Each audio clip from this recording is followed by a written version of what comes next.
Good Samaritans rallied to recover more than $1,300 cash blown away in strong winds in eastern China.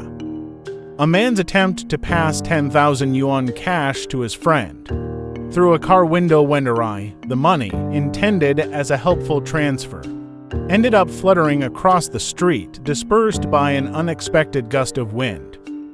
The man responsible for the mishap had planned to quickly toss the cash into his friend's car. However, his aim misfired, causing the bills to hit the window and scatter in all directions.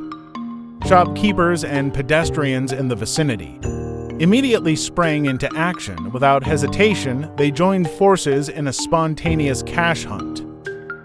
In a remarkable turn of events, every single note was recovered. The man was deeply touched by the swift and selfless response of the bystanders. He expressed his profound gratitude,